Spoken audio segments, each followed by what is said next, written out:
perkenalkan kami dari kelompok 2. Saya Francisca Mulyani dengan NIM akhir 177. Saya Naufal Faizi dengan NIM akhir 178. Saya Naila Safira Zahri dengan NIM akhir 190. Saya Dela Wayu Tias dengan NIM akhir 193. Saya Lamarika Zahrani dengan NIM akhir 260. Assalamualaikum warahmatullahi wabarakatuh. Di sini kami dari kelompok 2, Praktikum Akuntansi Keuangan, dengan dosen pengampu Ibu Niswah Baroroh, SEMSI. Di sini kami ingin menjelaskan mengenai jurnal penjualan. Ini ada anggota kelompok, kita lihat saja. Jadi kita masuk ke daftar isi. Jadi yang pertama yaitu pengertian dan tujuan penggunaan jurnal penjualan. Lalu yang kedua, jenis transaksi yang dicatat di jurnal penjualan. Yang ketiga, format jurnal penjualan. Yang keempat, akun-akun yang terlibat dalam jurnal penjualan. Yang kelima, langkah-langkah pencatat jurnal penjualan. Dan yang keenam, contoh kasus transaksi. Baik, kita langsung saja. Pengertian jurnal penjualan. Jadi, jurnal penjualan adalah salah satu jenis jurnal akuntansi yang digunakan untuk mencatat seluruh transaksi penjualan barang dagangan yang dilakukan secara kredit. Artinya, jurnal ini tidak mencatat penjualan tunai, melainkan hanya transaksi yang menimbulkan piutang usaha kepada pelanggan. Tujuan penggunaan jurnal penjualan yaitu efisiensi pencatatan, memisahkan transaksi penjualan kredit dan transaksi lainnya, dan mempermudah posting ke buku besar. Baik, selanjutnya ada format jurnal penjualan. Nah, di kolom pertama itu terdapat tanggal, selanjutnya ada nomor faktur, lalu ada rentang atau deskripsi, selanjutnya ada ref, terus selanjutnya ada piutang dagang di bagian debit, harga pokok penjualan atau COGS di bagian debit, harga jual di bagian kredit, PPN keluar di bagian kredit, dan persediaan barang dagang di bagian kredit. Oke, kita lihat form jurnal penjualan. Di bagian atas sini terdapat nama toko itu ACC Elektro. Ini adalah sales journal atau jurnal penjualan. Seperti yang saya katakan tadi, di bagian kolom pertama itu ada tanggal, selanjutnya ada invoice number, lalu ada description dan post ref. Di bagian debit itu ada account receivable, dan cost of goods sold atau COGS. Dan di bagian kredit itu ada sales of merchandise atau sales, dan VAT out atau PPN keluaran, dan yang terakhir ada merchandise inventory. Oke, selanjutnya ada akun-akun yang terlibat dalam jurnal penjualan. Nah, dalam pencatatan jurnal penjualan, terdapat beberapa akun yang secara umum selalu muncul ketika perusahaan itu melakukan penjualan secara kredit. Akun-akun ini penting menunjukkan dampak transaksi terhadap posisi keuangan dari perusahaan. Akun apa aja sih yang muncul? Yang pertama itu ada piutang usaha, yang kedua ada harga pokok penjualan UKS tadi, yang ketiga itu ada harga jual, keempat itu ada PPN keluaran atau VAT out tadi, dan yang terakhir itu ada persediaan barang dagangan. Oke, selanjutnya mengenai langkah-langkah mencatat jurnal penjualan. Nah, yang pertama itu kita identifikasi dulu transaksi penjualan kredit. Setelah itu, tentukan akun yang terkena dampaknya. Misal di piutang, penjualan PPN barang, persediaan barang, dan HPP. Nah, setelah itu kita lanjut menghitung nilai jualan dan PPN. Dan setelah itu kita catat ke jurnal penjualan. Setelah kita catat ke jurnal penjualan, kita posting itu berdasar bentuk piutang. Setelah kita posting, baru kita rekap ke akun piutang di Baik, selanjutnya langsung aja ke nilai persediaan awal. Nah, nilai persediaan awal nih, eh, contoh template-nya tuh kayak gini. Ini ada item number tuh diisi dengan item number barang itu. Misal kayak Sharp LED dan Sharp LES. Untuk selanjutnya nama produk barang itu ada TV Sharp LED 32 inch dan ada lemari es Sharp 2 pintu. Dan selanjutnya ada tabel saldo persediaan yang terdiri dari unit yang per unit. Dan di sini ada unitnya 150 untuk tiap Sharp LED. Yang, yang barang kedua tuh 125, jadi total Persediaannya itu 275. Nah, untuk persediaan masing-masing misal yang barang satu 2.300.000, yang barang kedua 2.100.000.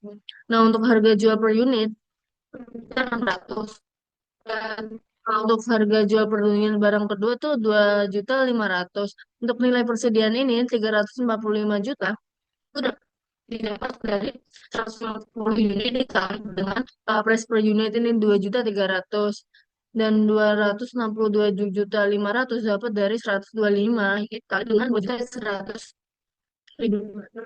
Untuk totalnya 607.500.000 rupiah. Langsung aja ke contoh kasus. Nah, di sini kita ambil dari kasus nih dengan nomor FC 1209 dengan tanggal 22 Desember 2017. Nah, di sini toko Krisna membeli barang dari SLK atau kita sendiri Rp100.000 dengan rincian sebagai berikut. Untuk kode barang Sharp LED kuantiti 20 dan kode barang Sharp LIS dengan kuantiti 10 dan harga yang barang pertama bisa 600, barang kedua 2.500 dan yang 600 dikali dengan 20 kuantiti tadi. Jadi totalnya tuh total harga 52 juta rupiah. Dan untuk barang kedua totalnya 25 juta rupiah dapat dari 10 kuantiti ini dikali dengan 2.500.000. Nah, untuk penjualan barang ini dikenakan PPN sebesar 10% atau PPN keluar. Untuk PPN sebesar 10% yaitu 10% dikali dengan 52 juta rupiah dan hasil 200 sama dengan barang kedua 2.500 PPN dapat dari 10% dikali 25 juta ini. Dan jumlahnya yaitu jumlah total harga tadi ditambahkan dengan PPN tadi. Jadi 57.200 untuk barang pertama dan untuk barang kedua 27.400. Dan untuk setelah dengan PPN yaitu 84.700.000 rupiah. Oke, kita langsung lanjut untuk perhitungan ke Excel-nya. Nah, tadi kita langsung aja masukin tuh ke perhitungan Excel-nya. Tadi kan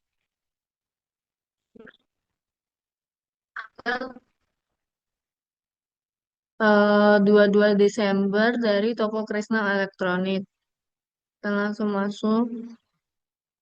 Ini tanggalnya ditulis di bagian kolom tanggal. Ini masuk ke sales journal.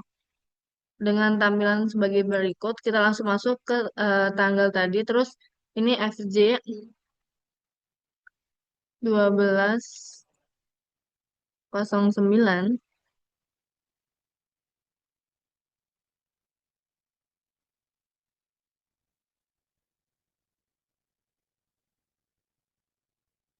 Nah, sebenarnya kita udah nyantumin transaksi-transaksi sebelumnya. Jadi kita hanya melanjutkan dan caranya sama juga. Oke, ini toko Krisna Elektronik.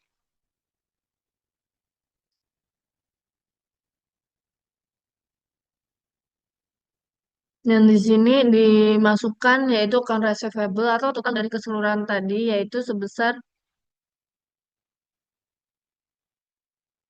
84.700.000 dimasukkan di bagian account receivable.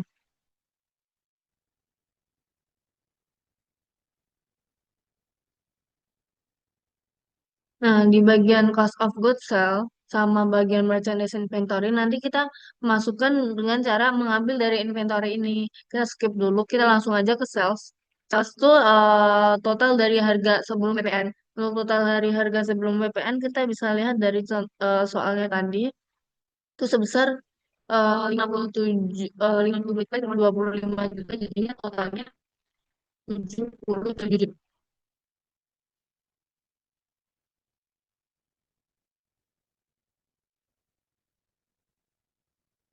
Nah, di sini di VAT out itu 10% dikali ini. Kita langsung aja nih 10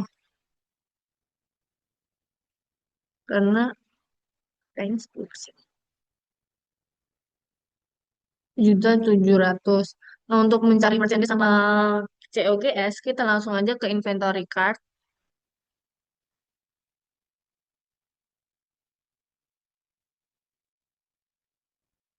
Tanggalnya tanggal 22.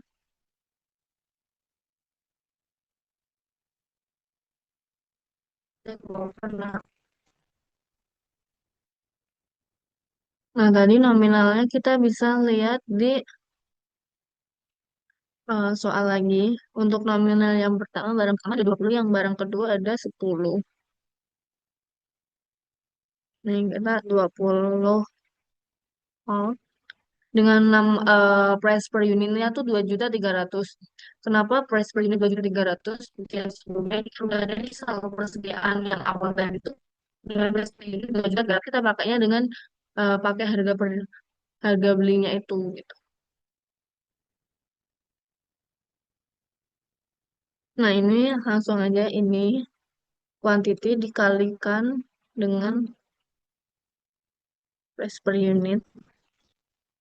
Terus ini kan sisa sebelumnya 69 nih. Dikurangi dengan 20. Jadi ya, masih 49. Dan ini sama. Kita langsung seret aja. Ini cara dari ini 49 dikalikan dengan ini. Jadi kan, dan untuk saldo akhir persediaan itu ada 49 dan eh, price per unitnya untuk balance-nya tuh 2.300.000. Misal. Dan ini untuk money atau nilai totalnya itu sebesar 112.700.000 rupiah. Nah, kita langsung ke barang kedua atau item kedua. Tanggalnya sama, kita copy aja biar cepat.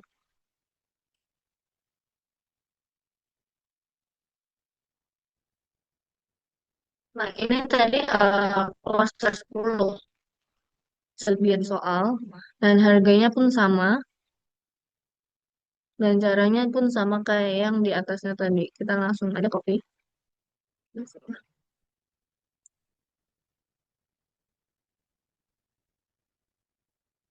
Ini caranya tentunya dikurangi dengan 10.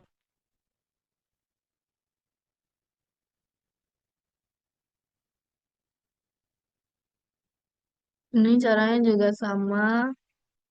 Copy aja biar cepat. Dan untuk total dari item kedua itu tanggal persediaan akhir 77 dengan price per unit buatnya 100 dan nomornya 161.700.000. Nah, tadi kan kita nyari merchandise inventory dan COGS di transaksi ke-9 tadi untuk dimasukkan di SJ. Ini kita ambil dari sini 21 juta ditambahkan dengan 46 juta. Banyak sama dengan 46 juta ini ditambahkan dengan ini.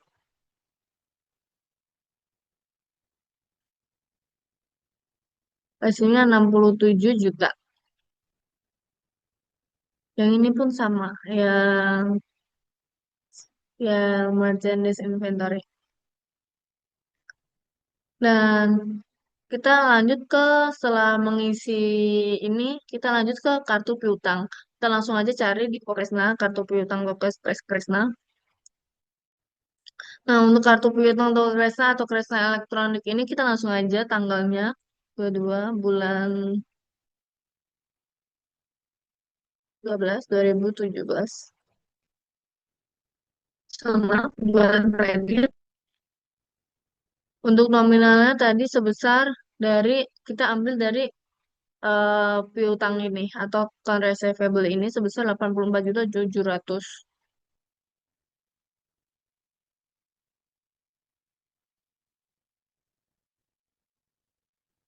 Nah, untuk ini untuk amount-nya totalnya kita masuk ke karena ini kan piutang dagang kan saldo normalnya tuh di debit dan ini menambahkan dari total nilai itu. Jadinya ini yang sebelumnya ditambahkan dengan yang di debit ini sebesar jadinya total piutang dari Kresna Elektronik atau Kopres naik sebesar 240.900.000 rupiah.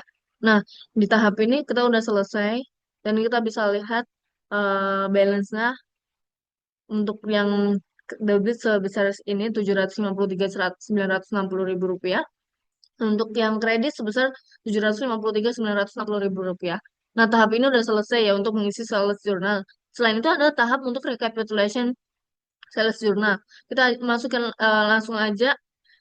Ini sesuai dengan nomor akunnya masing-masing. Di bagian debit itu ada account receivable dengan nomor akun 11150 dan COGS dengan nomor akun 51000.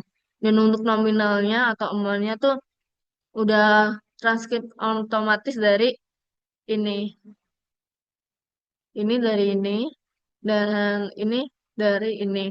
Dan untuk yang bagian credit calculation ya sama juga kita masukin tuh bagian yang seurut aja dari akun merchandise inventory dengan nomor akun 11180 dan VAT out dengan nomor akun 21130.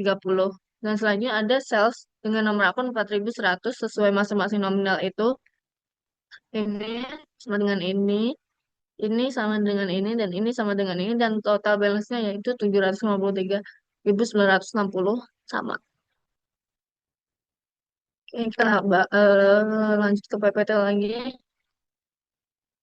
Oke, berikut presentasi atau penjelasan dari kelompok kami. Bila ada salah kata atau pengucapan yang salah dan pengerjaan yang salah, kita mohon maaf. Terima kasih. Wassalamualaikum warahmatullahi wabarakatuh.